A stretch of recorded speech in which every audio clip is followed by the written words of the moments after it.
आप देख रहे हैं सिटी सेंटर शो। मुंबई से मैं हूं पूजा भारद्वाज और इस वक्त हम मौजूद हैं मुंबई के सह्याद्री गेस्ट हाउस में, जहां कुछ समय पहले ही सीएम की चाय पार्टी हुई। मॉनसून सेशन से पहले उसके बाद बैठक हुई और फिर यहां पर प्रेस कॉन्फ्रेंस हुई महायुति सरकार की, और ये कहा गया कि कल से शुरू हो रहे मॉनसून सेशन में विपक्ष के हर हमले के लिए वो तैयार हैं। तो कौन कौन से हैं वो मुद्दे जिस पर तीखा प्रहार विपक्ष करने के लिए तैयार है महायुति सरकार पर, किस तरह से उसके हौसले बुलंद हैं विपक्षी गठबंधन महाविकास अघाड़ी के लोकसभा चुनावों के नतीजों के बाद, और किस तरह से इस बार का मॉनसून सेशन जो कि कल से शुरू हो रहा है हंगामेदार रहने वाला है विधानसभा चुनाव को देखते हुए। आइए मुंबई से इस रिपोर्ट में आपको दिखाते हैं। गुरुवार से शुरू होने वाला मॉनसून सत्र हंगामेदार रहने के पूरे आसार हैं, क्योंकि कुछ ही महीनों में महाराष्ट्र में विधानसभा चुनाव होने वाले हैं। महायुति अपनी योजनाओं और कामों का खाका पेश करने वाली है और महाविकास अघाड़ी कई मुद्दों पर सरकार को घेरने की तैयारी कर रही है। मुंबई में महायुति और महाविकास अघाड़ी की बैठकें हुई। दावा हुआ कि सरकार हर सवाल के ठोस जवाब देने के लिए बिल्कुल तैयार है और 28 जून को पेश हो रहा बजट कई लाभकारी ऐलानों का पिटारा होगा। आम्ही खोटा अफवांचा पाऊस पडणारे लोक नाही, आम्ही जे बोललोय ते दिलेलं आहे, तपासून घ्या। हमारी सरकार झूठे वादे करने वाली सरकार नहीं है। हमने जो भी वादे किए वो पूरे किए हैं। आने वाला बजट किसान, माता बहन, नौजवान, वरिष्ठ नागरिक और जनता के हित में ही होगा। बेरोजगार लोकांच्या हिताचं निघेल, ज्येष्ठांच्या हिताचं निघेल। लोकसभा चुनावों में अपने प्रदर्शन से उत्साहित विपक्षी गठबंधन हमलावर मूड में है। सदन में सरकार से कैसे मुकाबला किया जाए, इस पर एमवीए ने बुधवार को रणनीतिक बैठक की। किसानों की समस्याएं, ड्रग्स का बढ़ता चलन, पबों में अवैध गतिविधियां, कानून व्यवस्था और मराठा आरक्षण जैसे मुद्दे विपक्ष जोर शोर से उठाने की तैयारी कर चुका है। अभी आपने 2 साल में देखा है कि ये सरकार अनहितक से बनी है। ये कोई संवैधानिक इसको ढांचा सरकार को नहीं है। उनका तोड़फोड़ के बनाया, किसी का मकान तोड़ा, किसी का बंगला तोड़ा, किसी की विंडो भी चुराई, ऐसे बनाकर ये सरकार बनी है। हमारी तो कांग्रेस की खिड़की भी लेके गए, जिसको विंडो कहते हैं। तो ऐसी ये असंवैधानिक सरकार है। ये सरकार का उद्देश्य सत्ता और संपत्ति बटोरना है। प्रचंड यानी इसमें इनकी नीतियाँ स्पष्ट है। सरकार क्यों चाहिए? सरकार ने 2-2.5 साल के अंदर में ना किसान का भला किया, ना अनएम्प्लॉयमेंट का कभी विशेष सब्जेक्ट को उसने हाथ लगाया, यहाँ के इंडस्ट्री को बाहर चले गए। सरकार का ध्यान केवल टेंडर निकालो, 30% कमीशन लो, कमीशन खोरी 40 और कमीशन खोरी करो, टेंडरबाज और कमीशन खोर सरकार, यही इनकी 2.5 साल की कारकिर्द रही है। खुलेआम हर सेक्टर में पैसे लूटने का काम चालू है, बाकी जनता को इन्होंने छोड़ दिया है। महायुति भी विपक्ष के हर हमले का जवाब दे रही है। खोटे नैरेटिव तैयार करण्याची एक फैक्ट्री, झूठे नैरेटिव तैयार करने की एक फैक्ट्री इन्होंने खोली है। उसका पर्दाफाश हम इस सत्र में जरूर करेंगे। भ्रष्टाचार उनके कार्यकाल में और हमारे कार्यकाल में कितना था और कितना बड़ा है, इसका जवाब हम देंगे। वो जितनी बार हमारे ऊपर एक उंगली उठाते हैं, लेकिन 4 उंगलियां उन्हीं की तरफ होती है। हम उनके सारे सवालों का जवाब देंगे। एक उगारतात। महायुति गठबंधन ने आने वाले चुनावों में अपनी सियासी जमीन को बढ़ाने के लिए युवा महिला वोटरों को आकर्षित करने के साथ ही कई परियोजनाओं के ऐलान की तैयारी कर ली है। तो इधर लोकसभा चुनावों के नतीजों से बेहद उत्साहित विपक्षी गठबंधन ने सरकार को घेरने की पूरी योजना बना ली है। तो अब देखना होगा कि मॉनसून सत्र में किस तरह से विपक्ष के तीखे प्रहार का महायुति सरकार सामना करती है और सभी सवालों का सीधा जवाब दे पाती है। मुंबई से कैमरामैन संजय मंडल और मेरी सहयोगी सुजाता द्विवेदी के साथ पूजा भारद्वाज, एनडीटीवी इंडिया। बुधवार को सुप्रीम कोर्ट में अरविंद केजरीवाल की जमानत पर सुनवाई होनी थी कि इसी बीच सीबीआई ने शराब घोटाला मामले में केजरीवाल को गिरफ्तार कर लिया और कोर्ट में 5 दिन की रिमांड मांगते हुए कहा कि शराब नीति कारोबारियों को फायदा पहुंचाने के लिए बनाई गई थी और इसमें केजरीवाल की अहम भूमिका है। सुनवाई के बाद कोर्ट ने केजरीवाल को 3 दिन की रिमांड पर भेजा है। दिखाते हैं आपको ये रिपोर्ट। बुधवार की सुबह दिल्ली की तिहाड़ जेल से अरविंद केजरीवाल को प्रोडक्शन वारंट पर राउज एवेन्यू कोर्ट लाया गया। सुप्रीम कोर्ट में केजरीवाल की जमानत पर सुनवाई होनी थी, लेकिन राउज एवेन्यू कोर्ट में सीबीआई की टीम ने दिल्ली शराब घोटाले के मामले में अरविंद केजरीवाल को गिरफ्तार कर लिया। कोर्ट ने कहा कि उनसे हिरासत में पूछताछ की जरूरत है। इसके बाद सुप्रीम कोर्ट में अरविंद केजरीवाल की तरफ से जमानत पर सुनवाई की याचिका वापस ले ली गई। अरविंद केजरीवाल और आम आदमी पार्टी खुद ही इतने बड़े बड़े आरोपों में घिरी हुई है, वो क्या आरोप लगाएगी? न जाने कितने अपराध और पाप किए हैं अरविंद केजरीवाल ने। सीबीआई का केस कोई नया नहीं है, ऑलरेडी पहले से है। और आपको बताऊं, ये जो सीबीआई का केस है ये कांग्रेस ने किया है, कांग्रेस के द्वारा किया हुआ ये केस है, इसलिए वो कृपया बीजेपी पर कुछ भड़ास न निकालें। इससे पहले सोमवार और बुधवार को सीबीआई ने तिहाड़ जेल जाकर केजरीवाल से पूछताछ की। ट्रायल कोर्ट में सीबीआई ने केजरीवाल की 5 दिन की रिमांड मांगते हुए कहा कि अप्रैल 2021 में केजरीवाल ने कोविड के समय शराब नीति के सिलसिले में शराब कारोबारियों से मुलाकात की। उनसे मिलने के लिए के कविता और राघव मंगुता रेड्डी चार्टर्ड प्लेन से आए। साउथ ग्रुप ने बताया कि दिल्ली की शराब नीति कैसी होनी चाहिए। साउथ ग्रुप के कहने पर नीति में बदलाव किए गए। मनी ट्रेल का पता चला है 44 करोड़ रुपए गोवा चुनाव में लगे। एलजी दफ्तर में ड्राफ्ट पॉलिसी पर सवाल खड़े किए गए थे। पब्लिक ओपिनियन के नाम पर फर्जीवाड़ा किया गया। आम आदमी पार्टी कार्यकर्ताओं के जरिए एक फर्जी ओपिनियन बनाया गया।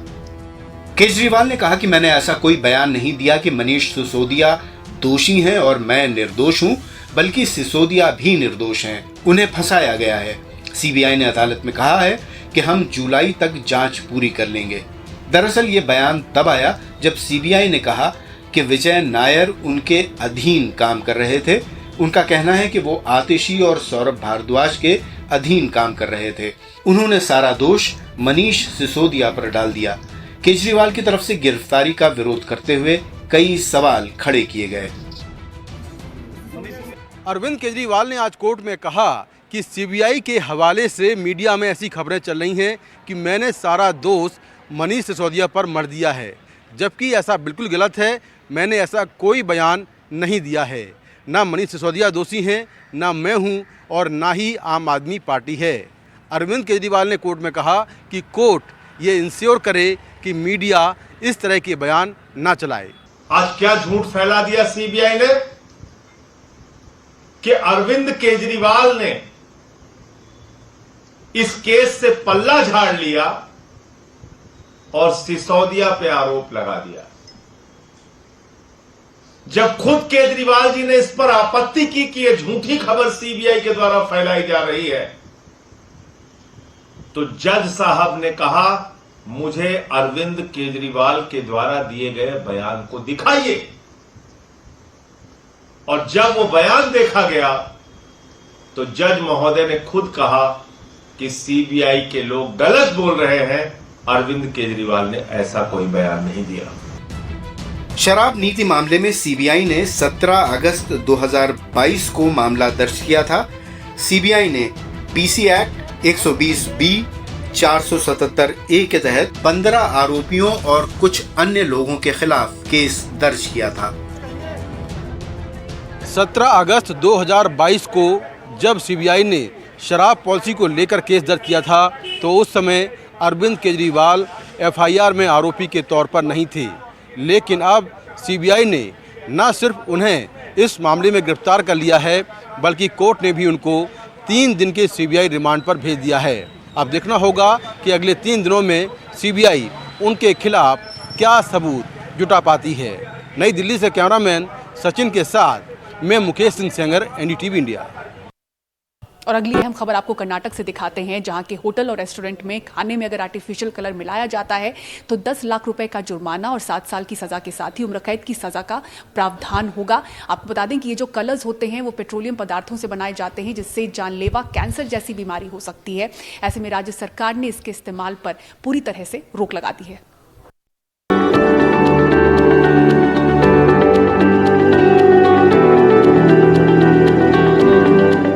ये रंग बिरंगे कबाब अब शायद ही दिखे। कर्नाटका सरकार ने खाद्य पदार्थों में कृत्रिम रंग के इस्तेमाल पर पाबंदी लगा दी। चाहे वेज कबाब हो या नॉन वेज। कर्नाटका के स्वास्थ्य मंत्री दिनेश गुंडूराव ने माइक्रो ब्लॉगिंग साइट एक्स पर लिखा कि हाल ही में प्रयोगशालाओं में कबाब के 39 नमूनों की जांच की गई और कबाब की 8 किस्मों में हानिकारक कृत्रिम रंग पाए गए, जिनमें सनसेट येलो और कार्मोइसिन भी शामिल है। कृत्रिम रंग शरीर के लिए हानिकारक होते हैं और सेहत को नुकसान पहुंचा सकते हैं। The law is very strict and we'll have to, कानून काफी सख्त है, हम सख्ती से इसे लागू करेंगे। जो लोग कृत्रिम रंग का इस्तेमाल करते हैं उन्हें सचेत होना चाहिए। सरकार ने साफ कर दिया है कि वेज या नॉन वेज खाद्य पदार्थों में कृत्रिम रंग का इस्तेमाल करता हुआ कोई पाया गया तो उसे 7 साल से उम्र कैद की सजा के साथ साथ 10 लाख रुपए तक का जुर्माना अदा करना होगा। डॉक्टर भी इस फैसले से सहमत है। ये जानना ज़रूरी है ये क्या ये कलरिंग एजेंट्स या फूड डाइस। ये यूजुअली क्या होता है कि केमिकल सब्सटेंस होता है जो पेट्रोलियम प्रोडक्ट से बनता है। बहुत सारे एजेंट्स हैं जो हानिकारक पाए जाते हैं एंड इसको सपोर्ट करने के लिए बहुत सारे स्टडीज़ भी है, वेदर FDA का स्टडी हो जाए या यूरोपियन स्टडी हो जाए, जिसमें ये पाया गया है कि ये जो आर्टिफिशियल कलरिंग एजेंट्स जो यूज़ करते हैं उसमें कार्सिनोजेंस मतलब ये होता है कि जो कैंसर कॉज करने वाले केमिकल सब्सटेंस हो सकते हैं, जिसकी वजह से बॉडी में कैंसर आने का रिस्क ज़्यादा होता है। मार्च में राज्य सरकार ने कॉटन कैंडी और मंचूरियन बनाने में कृत्रिम रंग के इस्तेमाल पर रोक लगा दी थी। सरकार ने कदम उठाए हैं ताकि हमारी और आपकी सेहत ठीक रहे। निगरानी व्यावसायिक प्रतिष्ठानों की हो सकती है, लेकिन घरों में भी हमें खुद सुनिश्चित करना होगा कि खाने पीने की चीजों को आकर्षक बनाने के कोशिश में हम अपने सेहत के साथ खिलवाड़ न करें। बेंगलुरु से कैमरामैन गोविंद मूर्ति के साथ निहाल किदवई, NDTV इंडिया। और भाई आपको दिखाते हैं सीमांचल के साइबर क्राइम वर्ल्ड में पाकिस्तान की एंट्री से किस तरह से खलबली मची है। कटिहार साइबर थाना पुलिस का बड़ा खुलासा हुआ है। भारत में गुर्गों को 10% मिलता था। दरअसल यहाँ CSP सेंटर यानी कि कस्टमर सर्विस पॉइंट के नाम पर साइबर ठगी हो रही थी। कटिहार पुलिस ने ठगी के बंटी बबली, नेस्ताक आलम और ईशा कुमारी को गिरफ्तार किया है। इन दोनों ने पूछताछ में सरहद पार से सीमांचल तक साइबर क्राइम का जाल फैले होने की बात कबूली है। दोनों ने माना है कि ऑपरेशनल अड्डा पाकिस्तान में है। सर, इसमें चर्चा हो रहा है पाकिस्तानी कनेक्शन की चर्चा होता है और ये लोग एजेंट के रूप में काम करते हैं, क्या है? बेसिकली ये लोग गांव-गांव में जाकर अकाउंट खुलवाते हैं, अकाउंट खरीदते हैं और अकाउंट खरीदने के बाद उस अकाउंट को अपने पाकिस्तानी जो संपर्क है वहाँ पे उस अकाउंट नंबर को भेज देते हैं और जब वहाँ के कॉल सेंटर के द्वारा किसी भारतीय व्यक्ति से ठगी की जाती है तो वो पैसा इन्हीं के अकाउंट में आता है। अकाउंट में पैसा आने के बाद ये उनको कंफर्म करते हैं कि इतना पैसा इस अकाउंट में आ गया है और उसके बाद 10% कमीशन ये अपने पास रखते हैं और शेष पैसा या तो हवाला का माध्यम हो या अन्य माध्यम हो वो पाकिस्तान भेज देते हैं। और अगली परेशान करने वाली खबर आपको हम हरिद्वार से दिखाते हैं, जहां नाबालिग दलित युवती का शव मिलने से हड़कंप मच गया। परिजनों ने उसके दुष्कर्म के बाद हत्या का आरोप लगाया है। सूचना पर पहुंची पुलिस ने शव को पंचनामा कर पोस्टमार्टम के लिए भेज दिया है। मृतका की मां ने भी अपनी बच्ची के साथ गलत काम होने की बात कहते हुए उसकी हत्या का आरोप 2 लोगों पर लगाया है, जिसके बाद पुलिस ने आनन फानन में 2 आरोपियों के खिलाफ मामला दर्ज कर लिया है और उनकी धरपकड़ तेज कर दी है। सांतरशाह के पास एक हाईवे में एक लड़की का शव पड़ा हुआ है। पुलिस ने तत्काल मौके पर पहुंच के उस शव को वहां से रिकवर करके हॉस्पिटल भिजवाया। इस बीच उसकी वहां मृत्यु हो चुकी थी। इसकी पहचान हो गई थी। मृतका की मां की ओर से पुलिस ने एक अभियोग की तहरीर प्राप्त करके तत्काल अभियोग पंजीकृत किया गया, जिसमें 2 लोगों के खिलाफ मुकदमा लिखवाया गया। पुलिस के द्वारा SP सिटी के स्तर पर इसमें हम लोगों ने एक टीम बनाई है, जिसमें करीब 5 टीमें अलग अलग वर्क कर रही हैं, जिसमें सभी एक्टिविटियों को सम्मिलित किया जाएगा, जिसमें जो आरोपी हैं उनको भी स्क्रूटनी किया जाएगा। साथ में कल इसकी क्या गतिविधियां थी उनको सबको सामने रखते हुए पुलिस निष्पक्ष जांच इसमें कर रही है। किसी पिता के लिए जवान बेटी की मौत से बड़ा सदमा और कुछ नहीं होता, लेकिन इससे उबरने और इससे सबक लेने के लिए कई साहसी कदम उठाने पड़ते हैं। दमोह के एक पिता की कहानी आपको हम दिखाते हैं, जिन्होंने अपने हादसे में बेटे को खोने के बाद मृत्यु भोज नहीं किया, हेलमेट बांटे। इस 15 जून को संकेत सिंह लोधी नहीं रहे। दमोह के चंडी चौपरा गांव के रहने वाले इस किशोर की एक सड़क हादसे में मौत हो गई। वो घर से निकले ही थे कि गांव की सड़क पर बाइक फिसल गई। संकेत बिना हेलमेट के मोटरसाइकिल चला रहे थे। इस हादसे ने परिवार को तोड़ दिया, लेकिन पिता ने खुद को सहेजा, तय किया कि किसी और पिता को ये दुख झेलना न पड़े। उन्होंने मृत्यु भोज नहीं कराया, बल्कि इलाके में हेलमेट बांटे। मेरे बच्चे के साथ जो घटना घटी तो वो घटी, किसी और के बच्चे के साथ ये घटना ना घटे, इसीलिए मैंने हेलमेट वितरण का कार्यक्रम रखा। पिता ने हेलमेट बांटने का बाकायदा अभियान चलाया। जबेरा जनपद की 70 ग्राम पंचायतों में हेलमेट बांटे। हर ग्राम पंचायत में सैकड़ों हेलमेट बांटे। चोपड़ा चंडी मैदान में एक श्रद्धांजलि सभा हुई, जिसमें सबने संकल्प लिया कि वो बिना हेलमेट के स्कूटर बाइक नहीं चलाएंगे। लोग इस पहल की तारीफ कर रहे हैं। समाज को इस कार्यक्रम से एक नई दिशा मिलेगी, मेरा ऐसा विश्वास है। मैं उस दुखद आत्मा को शांति हेतु ईश्वर से प्रार्थना करता हूँ। भारत में हर साल लाखों लोग सड़क हादसों में मारे जाते हैं। 2022 में 4,61,312 सड़क हादसे हुए। इनमें 1,68,491 लोगों की मौत हो गई। इनमें से 52,000 से ज्यादा लोगों की मौत इसलिए हुई कि उन्होंने हेलमेट नहीं पहन रखा था। तो दमोह के एक गांव से शुरू हुई ये पहल बहुत बड़ी है। शोक ने रास्ता दिखाया है, दूसरा कोई शोक में न डूबे। NDTV bureau, Damoh. और अगली खबर उत्तराखंड से हम आपको दिखाते हैं, जहां 4 ग्लेशियर झीलों का पता चला है। खतरे के लिहाज से ये बेहद संवेदनशील है। इस खतरे को टालने के लिए क्या तैयारियां शुरू हुई हैं, देखिए रिपोर्ट। ये ग्लेशियर झीलें बेहद खूबसूरत हैं, लेकिन उतनी ही खतरनाक भी। पिथौरागढ़ के हिमालयी इलाके में कम से कम 4 ऐसी हिमनदियां हैं जो पिथौरागढ़ के लिए तबाही की वजह बन सकती हैं। ये ग्लेशियर पिथौरागढ़ जिले के दारमा, लासार, कुठी अंगती क्षेत्र में है। अब उत्तराखंड का आपदा प्रबंधन विभाग इनके ट्रीटमेंट के लिए टीमें भेज रहा है।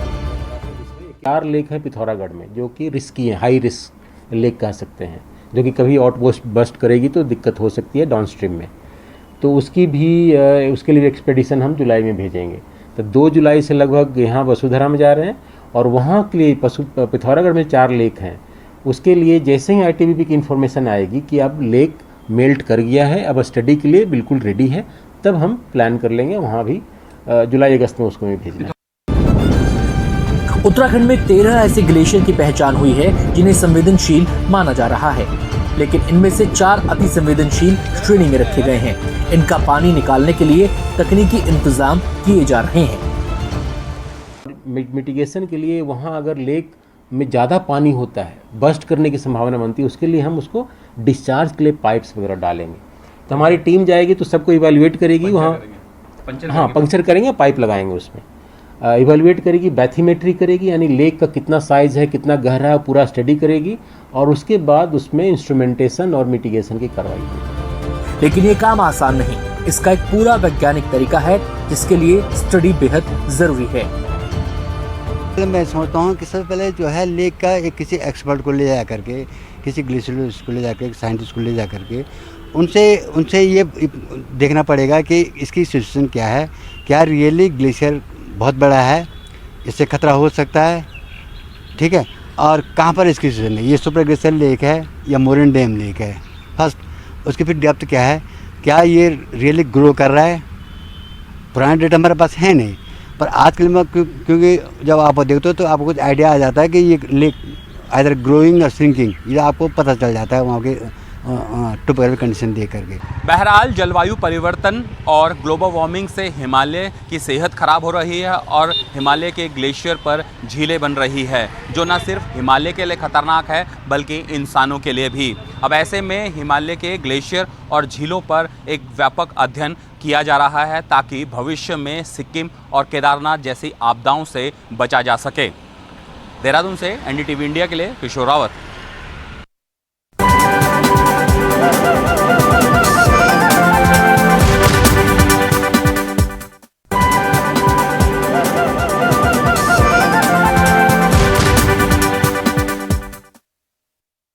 पैन इंडिया फिल्म्स, ये जो शब्द है वो कुछ समय पहले ही हमारे बीच आया, लेकिन ऐसी फिल्में पहले से बन रही हैं और जो इन फिल्मों को हमारे बीच लेकर आया वो अभिनेता जल्द ही 2 बड़ी फिल्मों में नजर आने वाला है।